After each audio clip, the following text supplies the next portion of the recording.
mis abuelos, todos mis antepasados han sido de estos territorios, que es un territorio histórico, Cunco, donde se ha llevado una gran resistencia de parte de nuestros antepasados, donde pudieron mantener de alguna manera estas tierras independientes del dominio primero español y después del dominio chileno.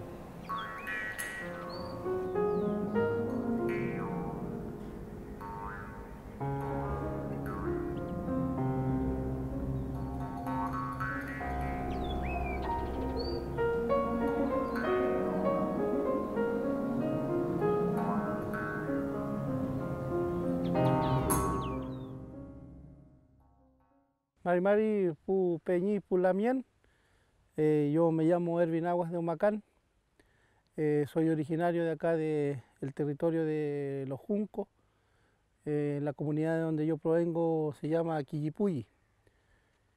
Hay tres comunidades que se reúnen ahí, que es Quillipuyi, Pupañimo y Quitraquitra. Quillipuyi queda al centro de estas dos comunidades. Desde ese territorio es mi origen y mi tugún.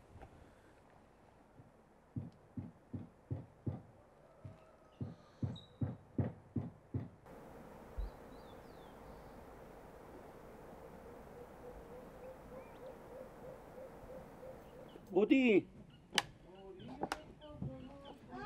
¿tú mollar el hacha?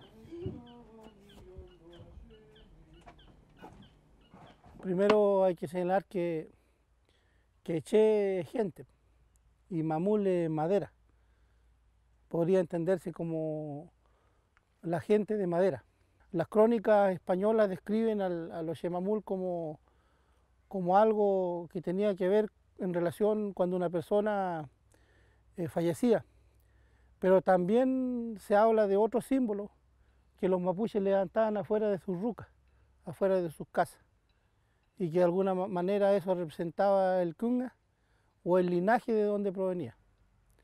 Entonces, por ejemplo, construían esculturas los mapuches que representaban al ñurru, al pangue, representaban al ñancu, al manque, y eso era como una forma de explicar quiénes éramos. El arte mapuche, digamos, siempre está vinculado a las maderas nativas. Por ejemplo, debería ser trigüe, debería ser folle, debería ser estocoigüe, pellín. Y nosotros hoy día lo que estamos, o lo que vamos a construir y lo que vamos a comenzar a hacer dentro de un rato más va a ser el ciprés, que es como una madera de muy buena calidad también, que puede resistir muy bien el agua, la lluvia. Esto nadie me lo enseñó.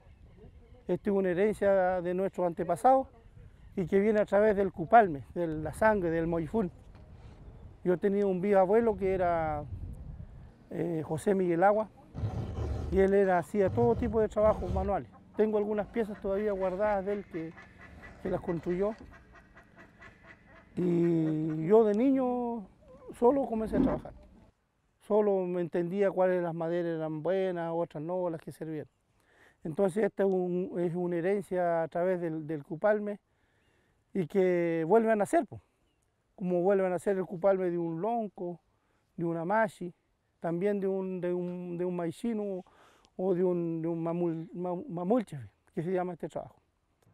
Siempre la madera, el maichún, que era el arte de tallar, o el mamulche, es como una forma de estar en el presente, pero también es una forma de estar conectado con nuestros antepasados, porque a través de esto nosotros podemos entender lo que ellos hacían, cómo veían el mundo, cómo se relacionaban con la naturaleza. En esto, digamos, formas de construir, hay distintas representaciones.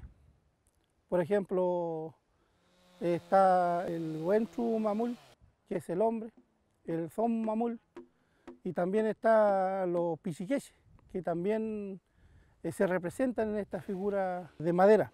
La cabeza del Xemamul, en el caso de los hombres, representa el aparato genital. Y ahí se define, ese es un peñi que murió.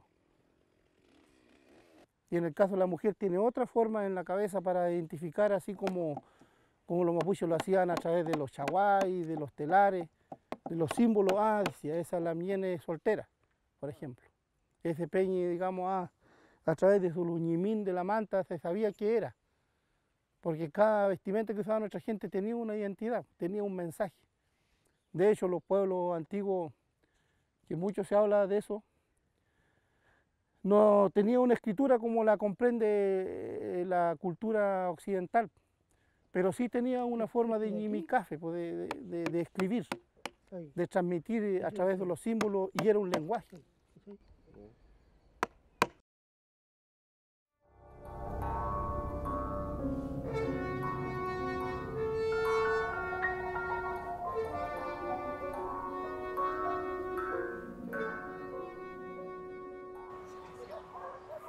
Ellos ya correspondían a la tercera generación del lonco asesinado acá en Frutillar, cuando se les quitaron las tierras, los genocidios que pasaron ahí en esos años, en 1914 a 1916, cuando fue asesinado mi bisabuelo. De ahí venimos nosotros. Y bueno, en esos años no había justicia para nosotros como pueblo originario. Era llegar y hacer lo que querían, podían hacer lo que querían con nuestro pueblo, a extinguirlo nomás. Los hijos que quedaron vivos en esos años fueron niños chicos igual, y tuvieron que salir a trabajar, andar como escondiéndose, trabajando por ahí.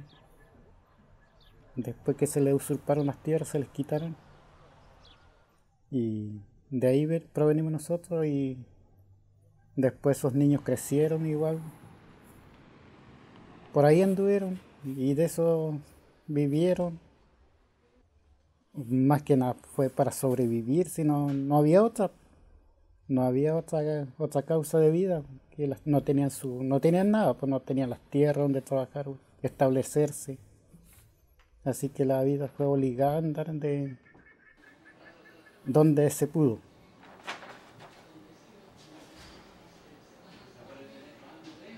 Custodiados por carabineros, fueron traídos a este pueblo los sujetos Nicolás Catrián, José Antonio Quintul, Zenón Barría, Pascual Pailahueque, Aníbal y Manuel Negrón, sujetos que tomaron parte activa en los sucesos ocurridos en Villa Alegre, Frutillar, los que produjeron la muerte del indígena Juan Pailahueque y las lesiones graves que recibió don Edmundo Winkler.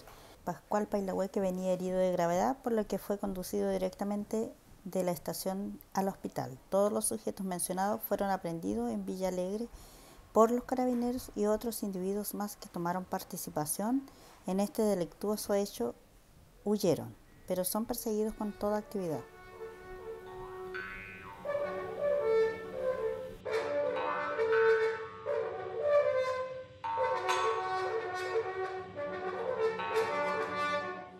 Hoy día, como yo señalaba, los Xemamul se están volviendo a reconstruir, entonces nuestra gente está volviendo a retomar. Si lo podríamos explicar así desde el punto de vista práctico, el Xemamul era como la cruz mapuche, era como el símbolo. Hoy día, afortunadamente, aún quedaba memoria, quedaba historia, quedaban recuerdos de nuestra gente. Por eso se ha vuelto, digamos, a rehacer, a reconstruir. Y así nuestra gente, digamos, fue construyendo los espacios y definiendo los espacios, tanto aquí en el Mapu donde nosotros vivimos, pero también en el Huenumapu.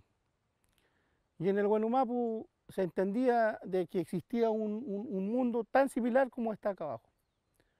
De hecho, los mapuches cuando fallecían antiguamente eran enterrados en huampo, en canoa, para que siguieran el viaje a través del río y se encontraran con los antepasados. Pero ese encontrarse con los antepasados tenía que ver con un ciclo cósmico, que es muy a veces complejo comprenderlo, pero que tenía que ver con que ese viaje se continúa haciendo allá en el Huenuleuf. El nombre originario del río Hueno era Huenuleuf. Los mapuches lo definieron así porque ese río era el río de arriba. Huenu es arriba, Leufu es río. era el río que estaba aquí, pero que también estaba arriba. Y eso significaba que la vida y la muerte estaban unidos.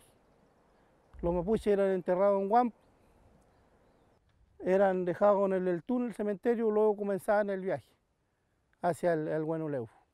Y seguían navegando arriba. La concepción de muerte que tenía nuestra gente antiguamente no era la que hoy día entendemos, sino que era un paso distinto a otra forma de ser. Por eso que los mapuches nunca tuvieron miedo a morir en el Huaychán, por ejemplo. Nunca tenían miedo a la muerte, porque eso no existía en la cultura mapuche. El miedo y esos dolores los trajo la colonización. En el Huenuleufú siguen existiendo los puloncos, los conas, los cazadores, los recolectores. Cada espacio del universo está definido desde el punto de vista, por ejemplo, de los mapuches. Ahí, por ejemplo, uno puede identificar el tranco del avestruz, que es el pununchoique.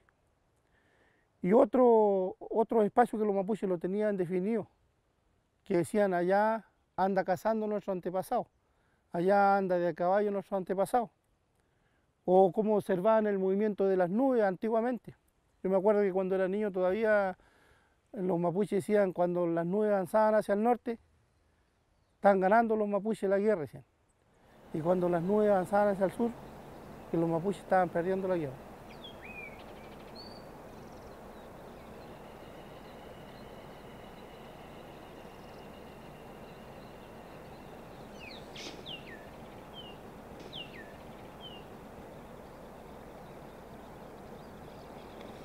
Nosotros en ese entonces trabajamos con una machi que era joven, que además ella viene de un linaje largo de machi, su mamá es machi, su hija va a ser machi, entonces hay un linaje que tiene mucho conocimiento. Y ellos tuvieron la voluntad y la disposición de poder venir a trabajar con nosotros, de enseñarnos y de decirnos cómo era el proceso ceremonial. Y de ahí empieza la búsqueda de la madera, del mamul, para que se pueda trabajar, en qué época, en qué tiempo y en qué fecha tendríamos que colocarlo. Eso era parte que se hacía del trabajo con el lonco.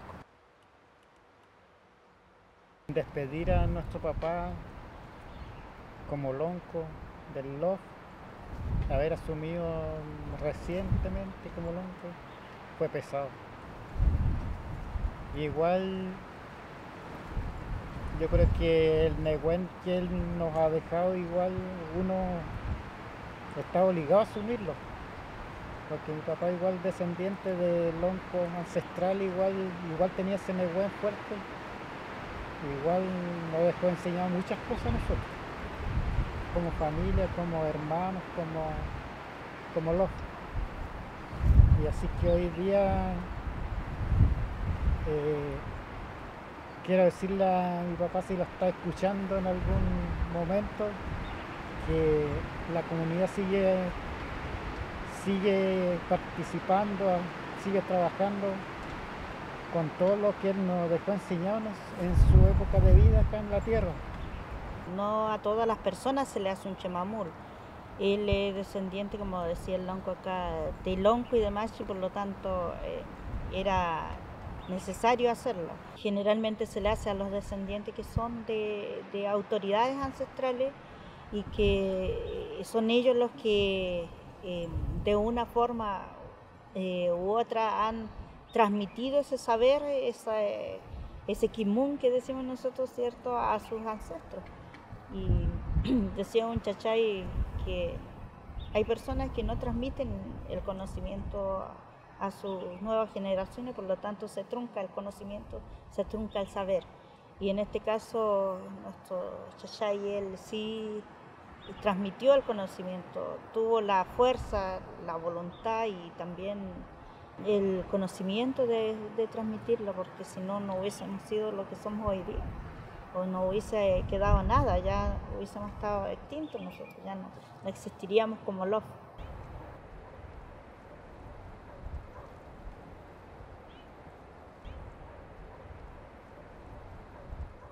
Entonces eran señales, que los mapuches sabían leer muy bien la naturaleza. porque para la cultura mapuche todo elemento de naturaleza tiene un sugún, tiene un sentido, tiene un hablar, tiene un lenguaje. Y a partir de ese lenguaje, digamos, de la naturaleza, los mapuches construyen su cosmovisión, su forma de entender el mundo, su filosofía, su raquizuam, su inazuam. El huiñuzuam, por ejemplo, como retornar a aquel pensamiento antiguo, volver a pensar bien, volver a ordenar el raquizuam. De hecho, yo creo que una de las tareas que nos queda es hacer eso, reivindicar, por ejemplo, los trentrenes a través de los xemamul, los huincul, los trayencos en el Mahuizantu, donde se entienda que esas esculturas nos vinculan sobre todo con una memoria, con un legado milenario y que nuestras nuevas generaciones a través de la madera puedan comprender la historia de nuestros antepasados. Porque un símbolo de esto, más que la estética, nos da un mensaje, nos transmite un kimun, un conocimiento. La cruz, por ejemplo, es una transgresión para nuestra cultura. Eso vino a reemplazar, digamos, nuestro xemamul, nuestros quemuquemu, nuestros rehues. La cruz es un símbolo de la dominación y de la transgresión. Y una forma, digamos, de descolonizar ese símbolo de opresión es volver a construir nuestros símbolos propios. Por eso es que esta es una tarea tan importante como la recuperación de la lengua, como la recuperación del telar, del huichal, de la greda. Porque la cultura mapuche tiene que recomponerse en su integralidad. Hoy día yo vine con el macún ancestral, con el que cuando hicimos la ceremonia venimos a enterrar a mi papá, vine con este y pasados unos años después yo cambié de macún. Con él no había venido aquí al lugar igual, para que mis ancestros, ellos, si es que están aquí presentes hoy día, que lo conozcan. Este macún es un macún que se le colocó al lonco una vez que ya él tenía asumido su identidad como lonco, ¿cierto?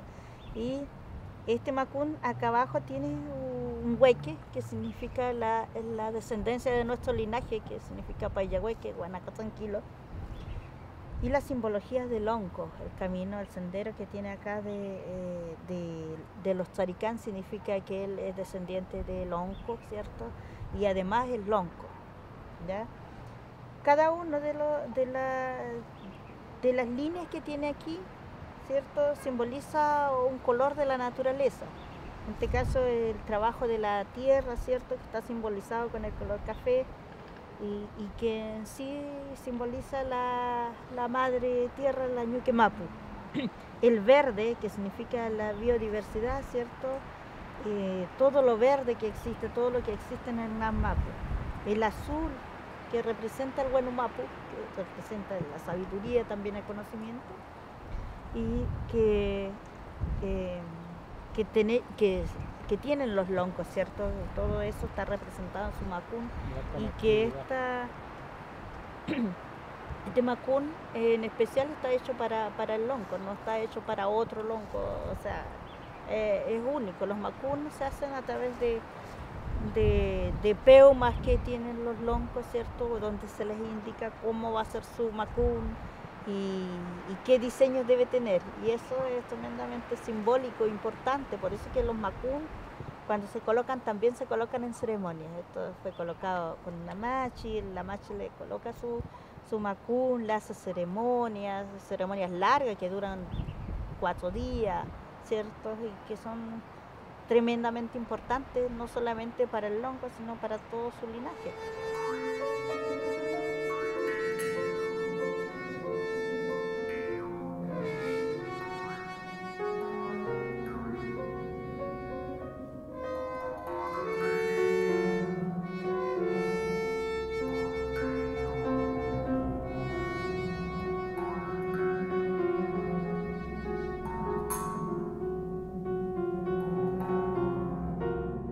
En el aspecto, digamos, de la historia, al pueblo mapuche, producto de esa guerra de invasión, muchos xemamul, quemuquemu, rehue fueron quemados por la colonización. fueron escondidos, fueron quemados, fueron vendidos o terminaban sirviendo como leños, digamos, en la casa de los colonos. Hay relatos, hay evidencias históricas que señalan que fue, digamos, un atropello muy grande. Y el hecho, digamos, de que se levante un Xemamul en un eltún, en un cementerio, es para mantener viva la memoria de aquel o de aquella persona que se fue. Entonces, por supuesto que las esculturas Xemamul tienen un vínculo con los antepasados. Se sabe que hay un antepasado ahí. Y eso hace que nuestra gente se vuelva a mirar, por ejemplo. Se vuelva a mirar y se vuelva a hacer como los incas le llaman la introspección, o el hino asuam, que nosotros le llamamos los mapuches, que es hacer reflexión, de volvernos a mirar a nosotros.